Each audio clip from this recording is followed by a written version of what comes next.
Okay, everyone, our very quick break is over, and we are back for our next session with Amanda Martin, creating a community-led strategy. I am so excited for this session. There's tons to learn. Again, please feel free to use those lightning and star emojis if you hear anything particularly interesting or insightful. But without further ado, I'm going to turn it over to you, Amanda. Thanks so much, Naya. Hi, everyone. Thanks for joining me here today for day one of the Community-Led Summit. Hope you're enjoying the session so far. It's a pleasure to be here with you, and I'm really looking forward to sharing some insights with you on creating a community-led strategy today. All right, so first I'll just share a little bit about me. My name is Amanda Martin, and I am currently the head of community for Unbounce, which is a marketing SaaS company with a core purpose of helping marketers grow smarter.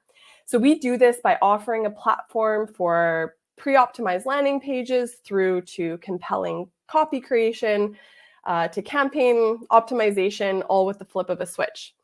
Unbounce is based out of Vancouver in Canada, and I myself live and work from Calgary, Canada, just an hour away from the beautiful Rocky Mountains. So last September, I was hired by Unbounce to lead the charge in building out a new strategy and implementing a revitalized community, involving a complete migration from one community platform to another, which we successfully launched a couple weeks ago on May 11th. It's a very exciting milestone to reach.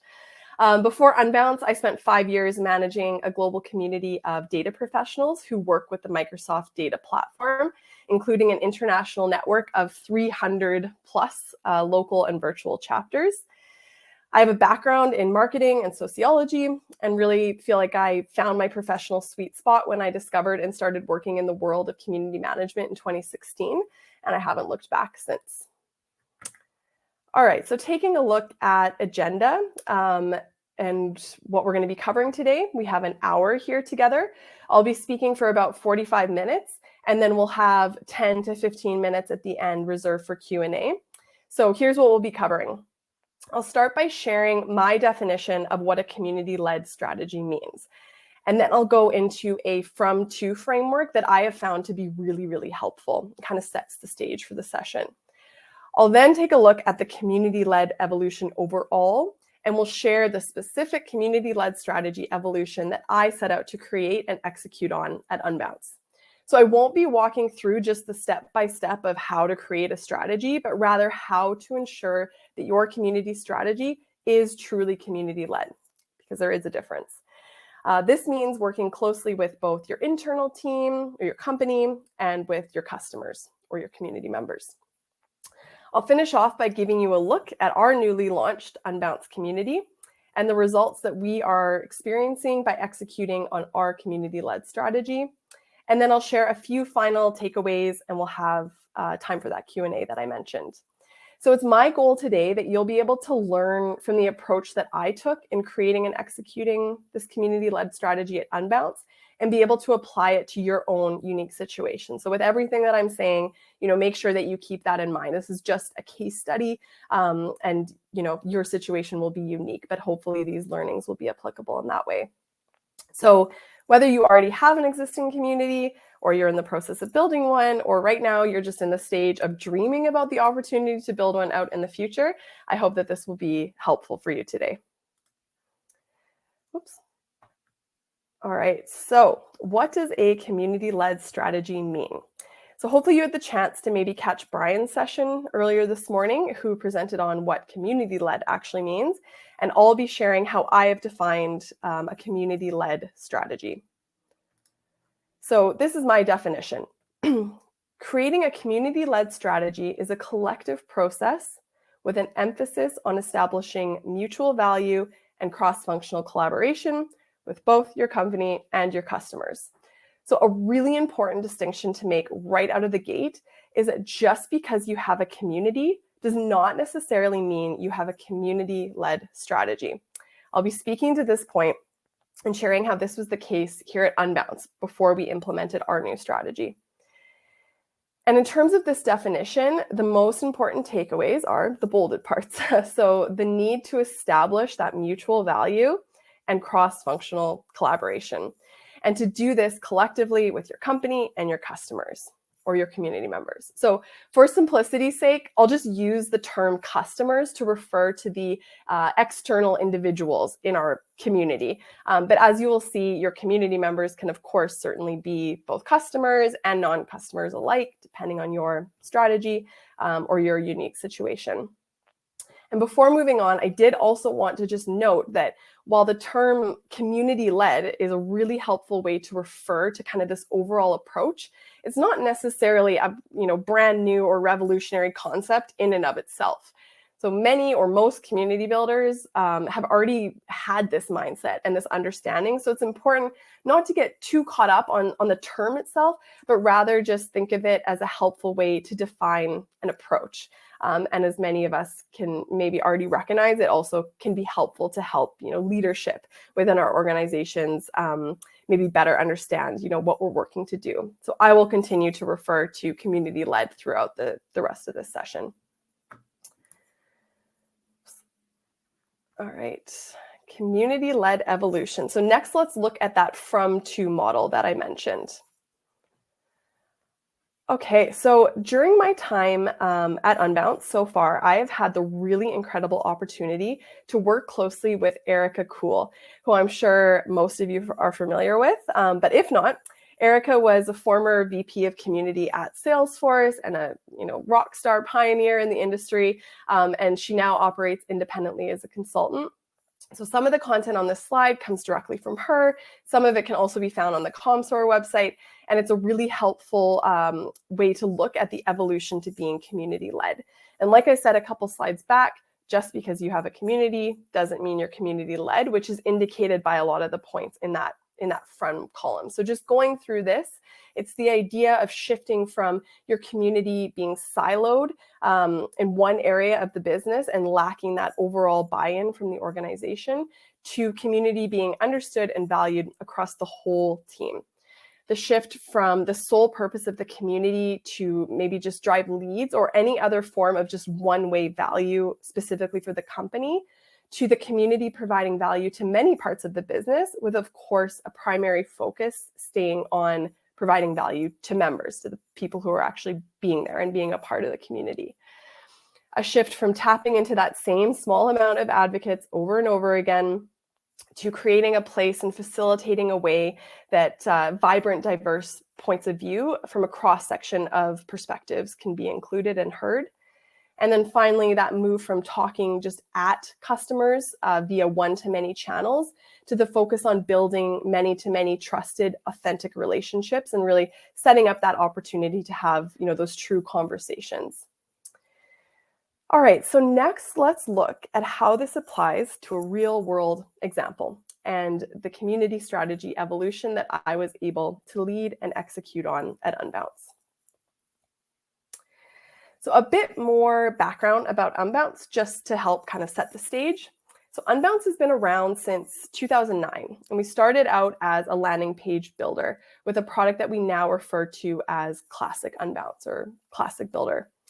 Over the past couple of years, we have worked hard to relaunch as a conversion intelligence platform, which pairs marketers' know-how with artificial intelligence technology to effortlessly increase sales and conversions and help marketers grow smarter, which is that core purpose that I mentioned.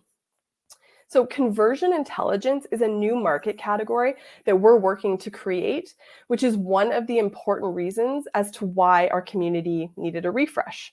With this shift, we were expanding our target market for customers, and our team recognized the opportunity for a community to create value, which currently wasn't living up to its potential. See, the important point here is that Unbounce actually already had an active online community for close to a decade. So let's take a look at that same from-to model that I just went over so that I can share where Unbounce's community was and where it needed to go in order to be community-led.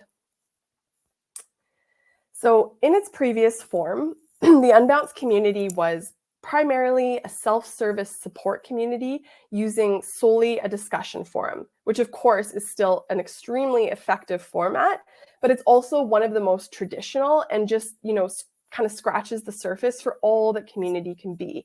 So we wanted to expand out that functionality into a dynamic community hub. So think customer and product feedback, advocacy programs, gamification, subgroup interactions, events, thought leadership. The list really goes on. So our previous community, again, looking at this from two slide, was relatively siloed within our customer success team, and the rest of the organization, did not really have much involvement, participation, or frankly knowledge necessarily about what was going on in the community. And we really wanted to see that shift and see the community being fully integrated throughout the entire organization. The previous community also focused solely on that flagship product I mentioned, Unbounce Classic, and we wanted to create additional space for our new conversion intelligence platform content. The previous community's sole emphasis was centered on the Unbounce product itself and support around that product. And again, we wanted to expand the scope to be a place to discuss so much more than just Unbounce and just our product. We wanted to create a place where marketers could come to connect, to share best practices, and learn from one another, regardless of whether they were Unbounce customers or not.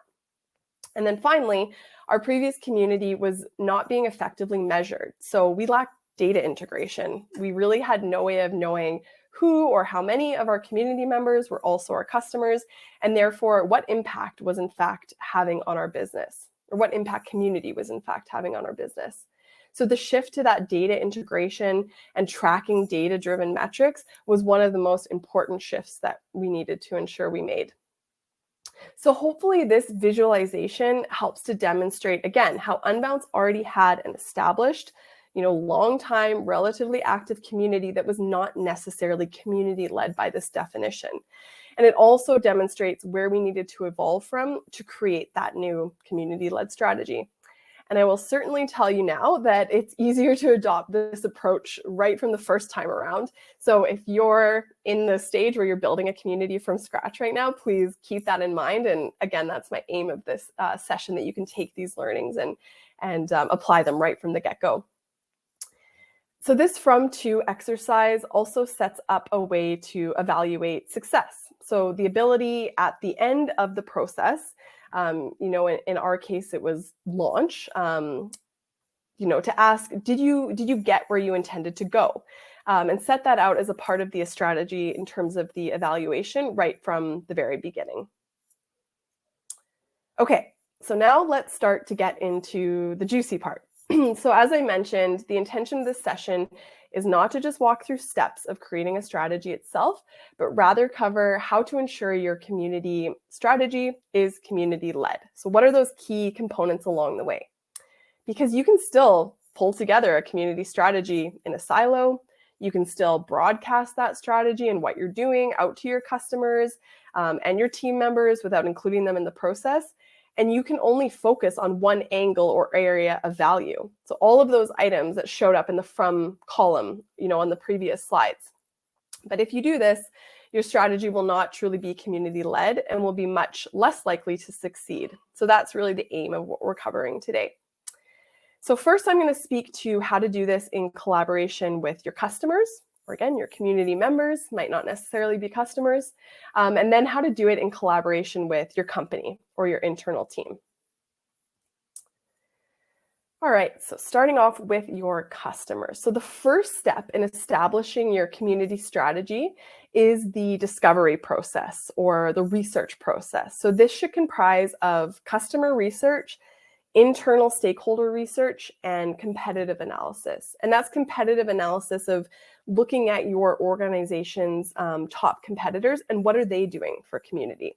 They may have something really robust or they may have nothing, and that's an important part of the process, but out of scope for this presentation today.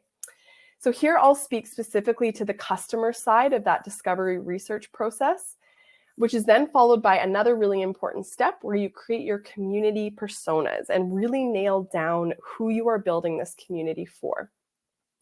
And then as you move closer to your pre-launch stage, how to closely involve your customers to ensure that collaborative process. All right, so starting off here with discovery. So this may or may not seem like a really basic step, but you would be surprised how often it gets missed or skimmed over. So for our discovery process, we included both a customer survey and customer focus groups.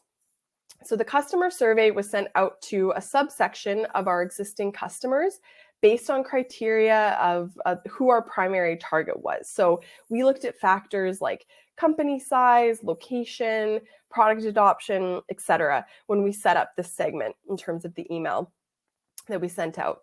So we set a target of how many respondents we ideally wanted to complete the survey, and then extrapolated that number out based on our data, on our average open and click rates, to determine the size of the net that we needed to cast in order to get hopefully the number of responses that we were looking for. So with this survey, we were looking to A, validate some of our hypotheses about what we thought the new and improved community should be or could be, and then B, looking to discover any unexpected findings or things that we didn't even consider, both of which we were able to achieve through this research. So we included a question in the survey asking participants if they wanted to opt in to be contacted for the opportunity to participate in a focus group. So this is how we recruited people for that second part. And just under a third said that they would. So we kept these focus groups small. We had just 3 or 4 participants, and we kept them to only 30 minutes long. So in the screenshot on the slide, you can see me at the top, 3 of our customers in the middle, and the one and only Erica Cool there at the bottom, who participated in our focus groups alongside us. We really made sure to hone in on any findings from the survey that either really stood out or that we felt like we needed more explanation on. So that was kind of the aim of the focus groups, and doing the focus groups as a follow-up to the survey. This was also just a really great opportunity to get some face time in with your customers and make them feel, again, part of the strategy right from the very beginning. In terms of incentives, we offered the chance to win a swag prize pack for completing the survey. And then once the focus group participants signed up, we then let them know that we would be sending them $50 gift cards as a sign of appreciation. So this way we knew that we had focus group participants that truly cared, and then we were able to delight them by offering a reward after they had already committed. So I've included a list of some of the questions we asked through the discovery process. Of course, this isn't an exhaustive list. There were many more questions, but instead I wanted to pull out the questions that resulted for us in the most valuable and insightful responses. So you can see in these questions that, the main goals here were to learn more about how and where our customers go to learn, what motivates them to participate, and the types of unique content that we should be striving to offer them. So, I just copy and pasted these right from our survey, but of course you could use these and then plug in your own organization or your community in the same kind of way. So all about, their habits, their motivations, how we can educate them, and what type of content that they were looking for. So next, I wanted to quickly share some of the key findings that we were able to gather through this discovery process. And so again, this is specific to us, but I hope it can kind of illustrate how effective this discovery process was. And just remember that we were looking for both validation and those unexpected surprises as well. So we were able to validate that customers were, in fact, looking for that one place, that hub, to learn and connect. So for example, we asked them the question, where do they go to find the answers to their Unbounce related questions? And we learned that 62% always use Google as their first stop shop to find answers. And then on average, more than half indicated that they never use Unbounce owned resources. And this stat is pulled into a bucket of many different options that included, customer support, customer success manager, blogs, product documentation, and the existing Unbounce community that was already in place. So what's really important to note here is that once they searched in Google, they were driven to the existing community and to our help center and to our resources through great SEO, but they weren't thinking of those resources as the go-to place to search and find answers. So this was good news for us from a community perspective. This presented a huge opportunity for us to own the conversation, provide the resources that people are looking for in one place, and ultimately validated the need for this community hub and this entire shift in the strategy. We were also able to validate that gamification and incentive programs would be highly motivational for our customers, which we were happy to validate because we were excited about that piece. On the flip side, some of the unexpected insights were the wealth of information that we received about the type of content customers were looking for. So the word specific showed up over and over again. So folks looking for case studies from specific real life examples, content specific to Unbounce, and content specific to landing page optimization, conversion rate optimization, versus just general kind of high level marketing. So this really helped us to be able to target. It was also interesting information for us to be able to pass on throughout the rest of the organization and help, inform them in that way. There was also a heavy emphasis on the desire for more collaboration on our product development process, which is something that we never fully tried before. And then our findings also shared that customers were willing to share information with each other, but really needed to feel that they were in a safe, trusted place to do so. Okay, let's move on to one of the very next important steps in developing a community-led strategy, which is building out your community personas. Now, your marketing team may or may not already have customer personas developed, and it's important to note that while these personas are definitely useful to study and understand as a background, they're not the same as your community personas. So community personas are who you are building your community for, to understand what value these people are looking for, what motivates them to come and participate in your community, and what community modalities or programs they will use once they get there. So again, the examples here are Unbounce specific and certainly not applicable to every community, but again, hopefully provides a great example that you can adopt. So for Unbounce, our discovery process was an imperative step to help inform this next part of our community strategy. And we determined that the 3 personas we would focus on to begin with are the troubleshooter, the learner, and the expert, is what we call them. So I'll go over them very quickly. So the troubleshooter we identified as an existing Unbounce customer who uses our products in their day-to-day business. So they're coming to the community to solve or answer their Unbounce product-related problems, get their questions answered, and connect with peers. And we anticipated them to really use the discussion forum and the Q&A section, lean into our Help Center content, and also webinars and video tutorials. The second persona is the learner, and this could be existing customers or non-customers who might be considered marketing generalists. Now, they're looking to gain knowledge on how to create high-converting content, where to focus their limited time, and how to increase ROI with their existing budget. So this is not just product specific to Unbounce and not just support, but taking it kind of that next step up. How can we use our expertise, the expertise of our community members and our customers to help learn and educate the folks that would fall into this community persona bucket? And they would be looking to join groups based on their special interests, learn from success stories, and participate in events like Ask Me Anythings, AMAs. And then finally, we have the expert. So again, this can be customers and non-customers who are thought leaders, and they are looking to demonstrate expertise and that thought leadership. They are motivated by receiving peer recognition and want to make connections to, ultimately move forward their own businesses and perhaps their own brands. So they'd be interested in opportunities for content creation and future programs such as advocacy or ambassador programs or super users and experts. So by establishing these personas, we knew that when these 3 types of people arrive at our new community, they need to immediately recognize the opportunity and the value for them to participate. This was crucial. Next, I'll cover how to engage with your customers in the pre-launch phase. Now, in Unbounce's case, this was during a soft launch period. So this meant that we had built out most of our new community, and then we invited in a small group of customers to try things out, give us valuable feedback, and establish early advocates. But it's important to note that you could also move up this engagement earlier on in your process. You could build out right alongside your customers. Remember that your community strategy, again, needs to best reflect your own unique situation. For Unbounce's pre-launch engagement, I asked Unbouncers, which is what we call Unbounce employees, across the entire organization to put forth recommendations for customers that we should invite to this exclusive opportunity.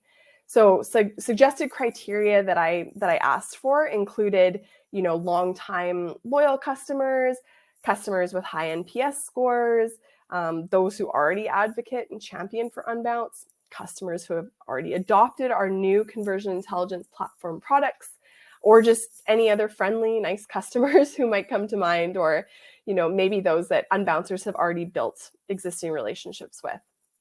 Again, we put together a big list, knowing that only a fraction of those invited would opt in, and we were looking for about 40 people to participate in this initiative. So once I had this group selected and confirmed, my next step was to host a sneak peek webinar, which meant that these customers were the very first people to see and experience our new community. They were told that they would have exclusive access to the community for a 3-week period before we fully launched to the public, and that in recognition of their time, and valuable effort in participating, they were granted shiny new community badges as official founding members of the new community.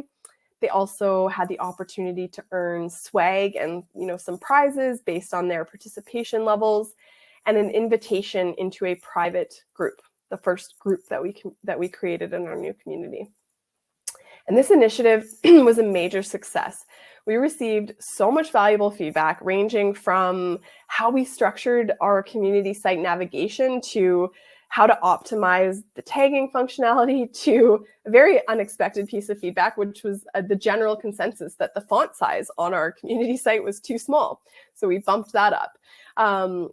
They also contributed net new content to our community, which complemented all of the content that we migrated over again from our previous community platform, and years and years of that content.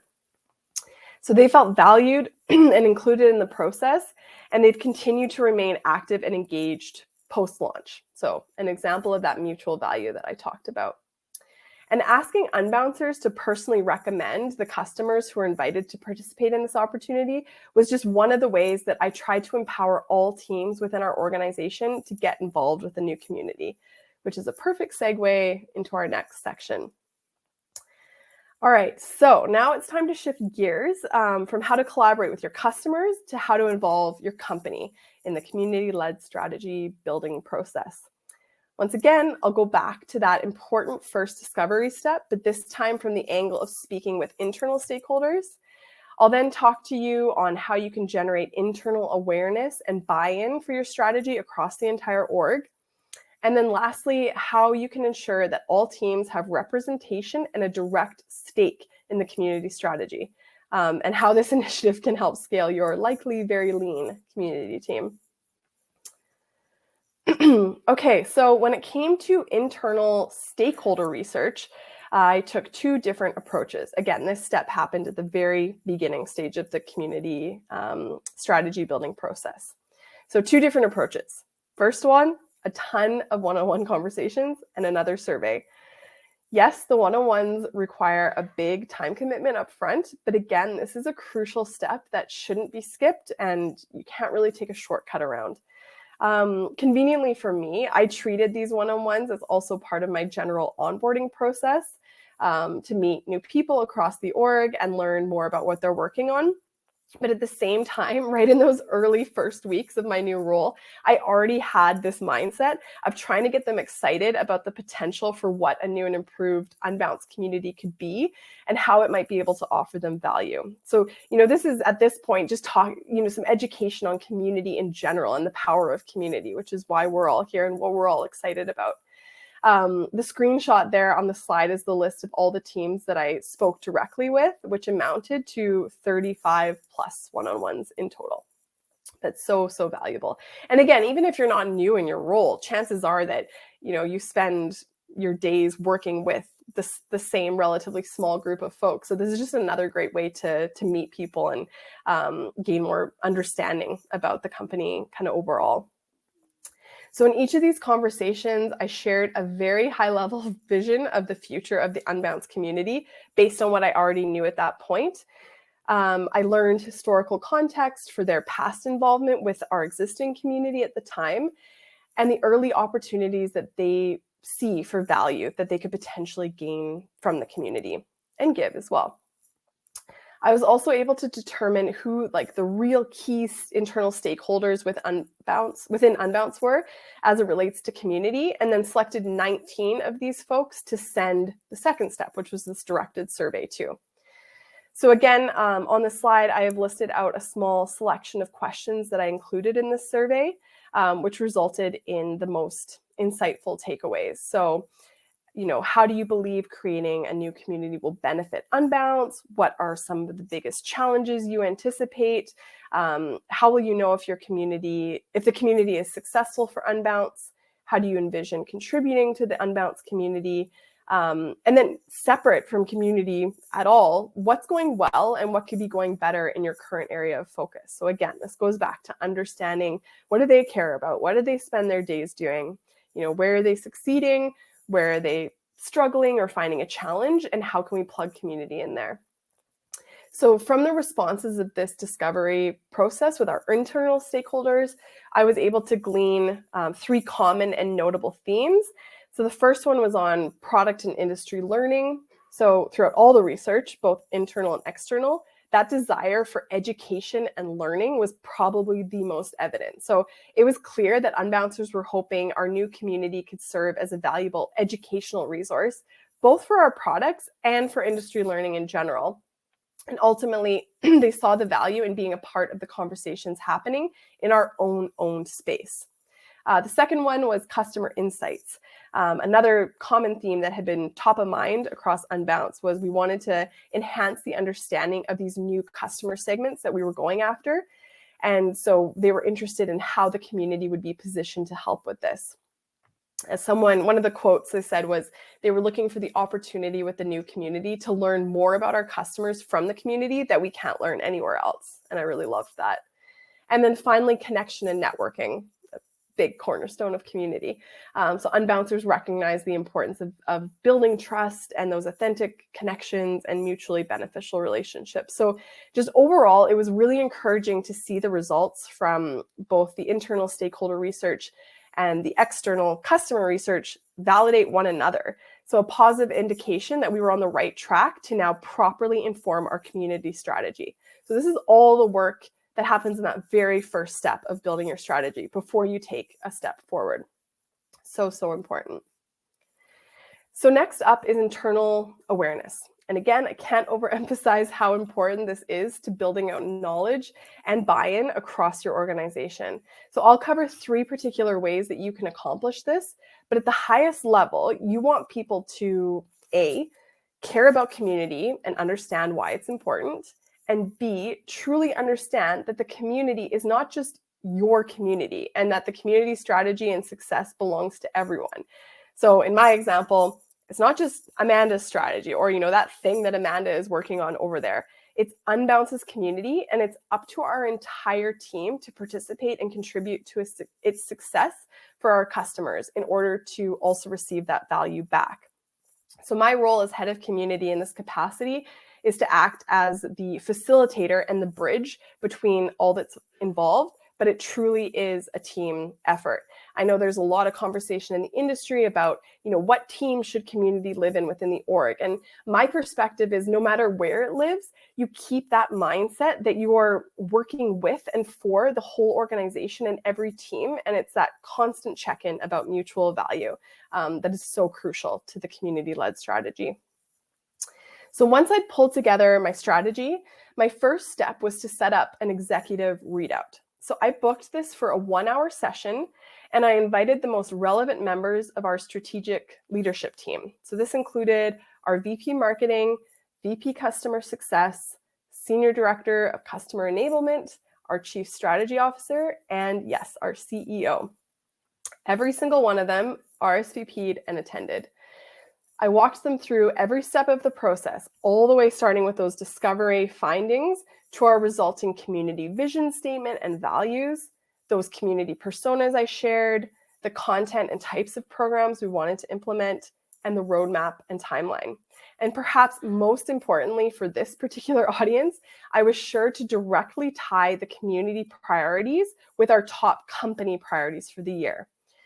I also spoke to, leading community health metrics, which would eventually lead to lagging business outcomes and ROI. I'll talk in a bit more detail about this later on. So the goal here was to secure buy-in on the strategic direction and ensure alignment before moving forward into execution. I'm happy to report that it went really well, and the positive feedback that I received was the perfect launch pad to taking the next step of actually designing and starting to build out what this new community would look like and what it would be. So once the exec were on board, my next step for internal awareness was to schedule an internal roadshow. Yet again, another initiative that takes time but is so, so important. So I met with 8 different teams over a 10-day period to walk them through a condensed version of that full community strategy. I tailored each of these presentations to specifically communicate the value prop to each team and build excitement about what this new community would be. So I also asked them 3 main questions. 1, how do you feel your team can be involved and contribute value to the Unbounce community? 2, what value do you feel your team can gain from the new Unbounce community? So again, that mutual value. And 3, what impact would you like the new Unbounce community to have on your team's goals? I then set out to work with each team to establish one specific community KPI that I could track for their team. So again, just really creating that buy-in and that sense of mutual value early on in the strategy process. And then from there, I continued to provide regular internal updates on where things were at for community to keep it top of mind, share wins, and again, build up that excitement and anticipation. I shared these updates via posts on our internal Confluence page, as well as on Slack. And I also was sure to keep regular contact with those key stakeholders from all the relevant teams, checking in with them on an ongoing basis throughout the whole process leading up to launch. So they really felt a part of it.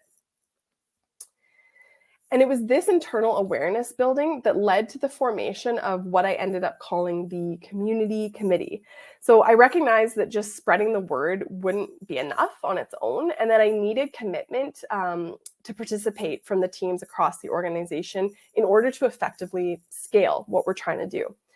As a community team of 1, which I'm sure many of you can relate to, I also recognized looking ahead of time that once the new community was launched, it would be a struggle to answer all the questions and create all the content and programming myself, all while continuing to engage with internal teams and track metrics and just everything else that goes along with community management. So I decided to put out a call for 1 to 2 members from each of the most relevant teams to join this community committee. And I defined it as a group of Unbouncers who are committed to actively participating in the Unbounce community and ensuring representation, value, and the opportunity for involvement for all. So once again, this initiative is all about establishing mutual value and cross-functional collaboration.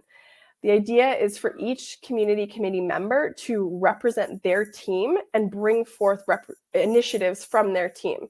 So this could be both ideas for the community, but also requests for help from the community.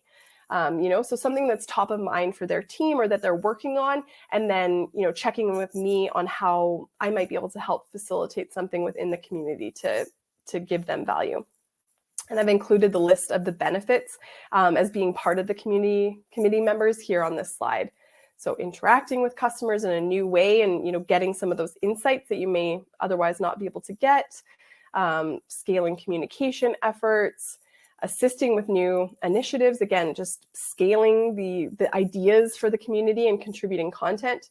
And then that importance of representing their respective teams and sharing their perspective on the strategic direction of the Unbounce community.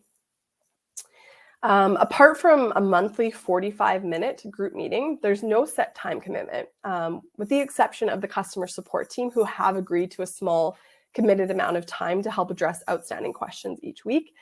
So the idea here is not for this to be a heavy lift or a side of desk project, but rather a valuable opportunity that will help them better succeed in their roles. And I hadn't seen this type of initiative done before. I thought I'd just put it out there and see what kind of interest it generated. And I was really amazed by the response. For some teams, I actually had too many people step forward, like more than the 1 to 2 I was targeting, to keep it a tight focus group. And in the end, we had team members from 8 different teams join for a total of 15 people. Incredible. Certainly exceeded my expectations. So this is something that you could try out even on a smaller scale, but let me tell you, it just makes a world of difference. So as I mentioned at the beginning of the session, that initial from-to exercise helped to set up a key way to evaluate success. Did we accomplish what we set out to do when we created our community strategy? So now that I've covered so much of how we got to launch just a couple weeks ago, I'd love to share a little peek into our new Unbounce community and share kind of what did it all result in. To start, I wanted to show you a simple before and after. So on the left is what our previous community looked like, and on the right is what our newly launched Unbounce community looks like today. So just like we set out to do, we were able to expand from just a discussion forum, which of course is still a major component to our new community, into that community hub, which includes product updates, events, groups, links to Unbounce-owned resources, and gamification. Our new site was also designed to reflect the Unbounce branding and look and feel, but of course it's important to remember that it's not just about a community looking pretty. So let's take a deeper look at some of the new components that we were able to roll out. I'll just go through this quickly here, but as you can see, our Q&A and discussion forums still come first under that Connect tab. Under the Learn tab, we have direct links to our Help Center articles, which are hosted on a separate site. And we were actually able to set up federated search, which means that you can now type a topic or a question into the search bar, and it will pull results both from within the community and our Unbounce Help Center documentation. So really helpful from a user experience standpoint, and again, serving to be that one central hub where people know they can come and get their answers. The Discover tab houses links to existing Unbounce-owned resources and our partner programs. Product updates provides one central place to share all improvements and updates to our products and features. And of course, events lists our upcoming and past events. And I'll speak to these last two in a little bit more detail. So product updates is a completely new feature for us, and it's proudly owned by our product marketing team. So they create the content, they determine their own cadence, and they post the content themselves. As a team, they were really excited about having one place to share all of our product-related updates. And then it also gives customers some more of that transparency into our product development that they were looking for. Another great example of that mutual value that I continue to emphasize. We also now have a central hub to list out our events. And of course, while many .com sites have this, we didn't. So I jumped on the opportunity to have this live in the community. Just another value prop and reason for people to come to the community. It's also led to different teams brainstorming, different virtual events we might be able to host that we haven't done on a regular basis, like those AMAs or panels or thought leadership talks. And then groups, in addition to that private founding members group I mentioned, we have just launched our very first 2 public groups. One for customers who are specifically using our Smart Copy product or want to connect on the topic of copywriting overall. And then another called the Help Unbounce Grow Smarter group, where any members who are interested in participating in user research opportunities can join. So both of these groups are brand new, and both of them were created as a result of my colleagues reaching out to me with their ideas. So the Smart Copy lead and then one of our UX researchers. So this is also really encouraging and refreshing for people to start, coming to me with ideas like I've been mentioning. Here, the top screenshot shows how we were able to successfully move from only having content focused on classic Unbounce Builder to expand the scope out to content on our conversion intelligence platform, a marketing hub for conversation related to industry best practices, separate from Unbounce itself, and a get started section as well. We were also able to successfully launch a gamification program, which you can see on the bottom, with some fun badges, points, and a leaderboard. And down the road, we plan on expanding this out to include the implementation of ranks as well. And then finally, we were able to center our community-led strategy with the input and close collaboration of all key teams within our org. So since launch, I've had several colleagues that I don't work closely with on a daily basis reach out to share positive feedback, enthusiasm, and some of those new ideas for the community, like I mentioned. And we've seen the same positive feedback from community members, both returning members who are part of our previous community and net new members as well. So this early qualitative feedback is a positive indicator as we start to evaluate the success of our new community strategy. But of course, it's only just the beginning. Now that we are post-launch, we are working hard to set up scorecards to track those leading health community metrics I spoke about, which are centered around 1, acquisition, so how many people are we getting to come to the community? 2, conversion, how many people are we then converting into members? And 3, engagement, how are people participating and interacting once they arrive in the community? And then once we've established this baseline, we can look ahead down the road to when we can start tracking those business outcomes or lagging indicators, such as the impact on churn, product adoption, and scaled self-service. So we have ensured that the data integration necessary to successfully be able to evaluate our strategy on these metrics is in place. So while this kind of community in the middle graphic certainly isn't a new concept, in fact, it's probably one you will see multiple times throughout the summit, it really is one of the most important elements of being community-led and successfully creating a community-led strategy. So I'll wrap up this session with some final takeaways that serve to summarize all that we've covered today. First and foremost, I'll remind you that becoming community-led is an evolution. So just because we have successfully implemented our community strategy and we've launched does not mean in any sense that the work is done. There is still a long way to go. But I do encourage you to make this as easy on yourself as possible and involve your team members across your org and your customers early and often. Keep it top of mind. In everything you do, check in on how you can establish mutual value for everyone involved. Your customers need to receive value from the community. Otherwise, why would they show up and participate? And your company needs to understand the value that they will receive through business outcomes. Otherwise, why would they invest in community? It has to be beneficial for both, or your community will not be a success. And then on a more granular level, each team within the organization needs to understand the value that they can contribute to the community in terms of support, answering questions, content creation, etc., and the ways that community can help them be more successful in what they're trying to achieve. As such, be sure to invest the time in driving that internal awareness and enablement throughout your entire community strategy building process. Keep your work in the forefront, get people excited about it, and empower them to participate and have a true say in it. Take the time to understand who you're building your community for. Again, this refers to those community personas I covered, but also your internal organization and team members. Learn people's motivations and reasons for getting involved. And finally, I encourage you to try out that from-to exercise for yourself. It can be applied to whatever stage you're at in your community building process or even your community career. So where are you now? Where do you want to get to? And then implement these learnings from today into creating that community-led strategy to get there. You've got this. So thanks so much for being here for the session, for listening in.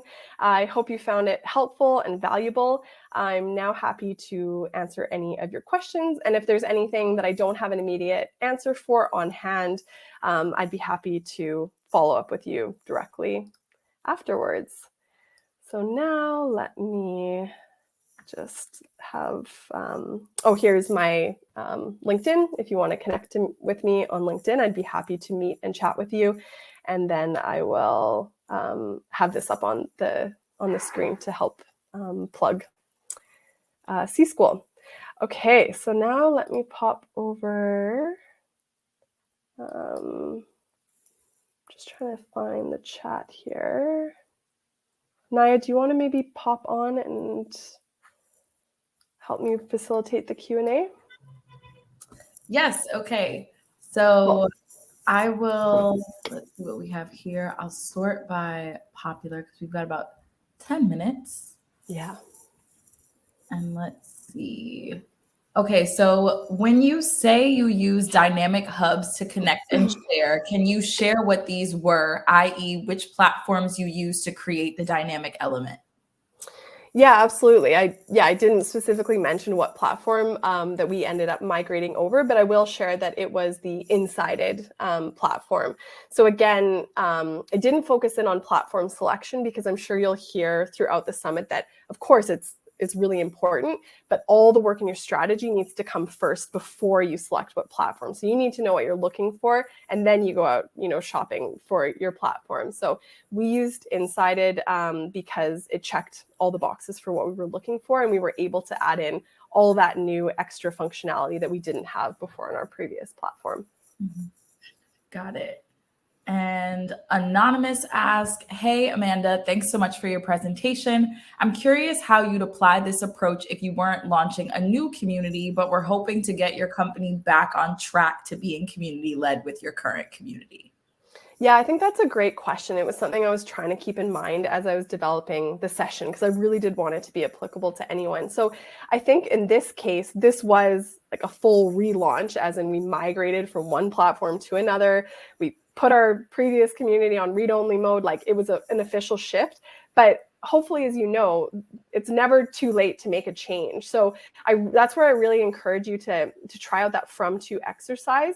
And if you already have a community that's in place, you can still think about where you're at and where you want to shift to.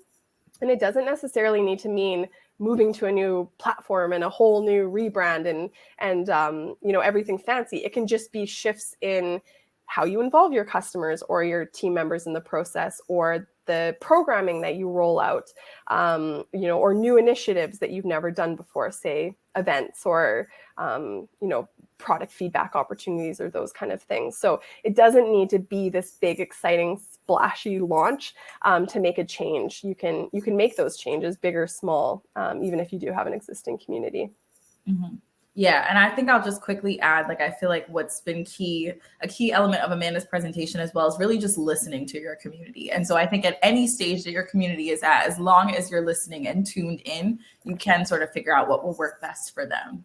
I see here we have a question from Evan Hamilton. How did you balance providing all of those great programs with avoiding overwhelming your audience with so many options in your community? Yeah, that's a great question. And I should say, and maybe you kind of saw it at the end with where I actually shared some screenshots from the community and what we've rolled out with at launch. So we didn't launch with everything, all those programs that I listed. So if you'll remember on the personas slide, we had things like a full-on advocacy or ambassador program or super user program. Those things weren't elements that we rolled out with at launch. So one of the another really detailed slide in my community strategy deck was breaking out into like the upcoming quarters for the next year and kind of what programs that we were going to try to roll out for those personas when. So I think the best way to answer that question is to, again, use your discovery research and your findings to inform what you want to prioritize and start with. And then I think community is so much about experimentation. So you try something out, you see if people are engaging with it and are interested with it, and then you can take that to the next level. But again, that's where our pre-launch or our soft launch engagement was key, that we had real people come in there and we kind of showed them everything we were offering in our site navigation structure, and then got their feedback on whether it made sense and it was easy to navigate, and if they felt like anything was missing and that sort of thing. Awesome. Thank you. I'll also quickly plug, because I love that you just said that community is so much about experimenting. We'll be talking a lot about kind of approaching community with sort of this scientific, experimentative sort of mindset in our last session of the day, creating community OKRs, which is a great sort of tag along session with this one. So if you're interested in hearing more about that, definitely stay with us throughout the rest of the day. But we have 5 more minutes and a few more questions. I want to make sure we get to them. And if you have any other ones that you haven't dropped in the Q&A yet, please feel free to do so. But we have a question from Wayne Sutton. You mentioned tracking /scorecards. Are you using any tool to track your community engagement across channels like Common Room or Orbit or good old Google Sheets? If so, how often do you visit it? That's a really great question. And like I said, we're 2 weeks post-launch, and I felt like it was this big push to like get to the finish line and to launch this community. And you get to the other side of a launch and maybe other people can relate, and you're like, okay, now I have to actually do all the work to like track this and roll it out. So that's what I'm working on right now. That's really what's top of mind, is like, how am I going to set up the best way to be tracking these elements? And also, like I kept saying throughout the whole session, how can I share these effectively out with the team so that I can report on how things are going and keep people involved. So to be honest, I'm in the process now of really diving into what the back end of our community platform's analytics dashboards look like, combining with Google Analytics, combining with our integration with Salesforce, which is one of those big data integration points I talked about, which was really important for me. Making sure that we can understand more about our customers and our community members and where they overlap. So I'm working on that right now, pulling together all of those elements into the best way to track this and to develop that scorecard. So it's an exciting exercise to go through. But I would ask the same question. Like, I'm still in that learning process of like, what's the best way to do this? So I'll definitely be tuning into other sessions throughout the rest of the summit on that one as well. Yes. And what I will say is our sort of philosophy for community events here, as well as like the best events, really allow the experts and the students to both learn alongside each other. So I love that all of you have been sharing resources and tips in the chat. So if you have anything that you'd like to add to that question, definitely feel free to put an answer in the chat as well. But it sounds like we'll also need to bring Amanda back potentially for an update on how things are going with the Unbounce community. But I think we have time for one more question. If we didn't get to any of them, I'll actually follow up with Amanda and see if I can get an answer, a written response for you. But let's see what we have here. Oh, do you have any tips or technology/company recommendations for building a community platform to manage community, facilitate feedback/events, includes gamification, etc.? Well, I guess, you said there, I think, build out, but really like, and I'm don't want to like plug a specific community platform too much, because again, that's not the intention here, but I will, speak to the selection process that we went through when we were looking for platforms, and like all those things in my to column on that early slide. So all the things we wanted to move from to, paired with our discovery research, that formed the checklist of what we needed to find in a community platform. And for us, that ended up being Inside It, and it's been a great choice for us so far. But of course, I recognize, and I've been in previous positions where, maybe you don't have the opportunity to invest in a tool like that. And so that's why I didn't want to focus in on the platform, because, it's not the platform that will build the success of your community. You can, make it work and find success with whatever fits for you. But for us, it was Inside It that really pulled together all of those elements for what we were looking to accomplish. Mm-hmm. I love that. And that's pretty much all of the time that we have. I feel like that was a great way to sort of wrap up the session of like, it's not about the platform or the tool or the technology. It's really sort of the toolbox and skill set that you have as a community manager that's really going to make the difference in your community-led strategy. So I love that. Thank you so much, Amanda, for giving us so much. Just like, this has been so much insightful information. It was incredibly thorough. And so excited to see where the Unbounce community goes. So thank you again, everyone. Now we're going to take another quick 5-minute break. If you haven't already had the chance to pop into a session and chat with some local CMs, please feel free to do that. If you haven't popped into the virtual photo booth, I've had a chance to look at the gallery. I see y'all. Keep taking those pictures. But we will be back here in 5 minutes for our next session, Offer Negotiation 101 for community managers. So I know this is a hot topic as well. So join us here on the stage, 5 minutes. We'll see you there. Thank you so much, Amanda. Thanks for having me.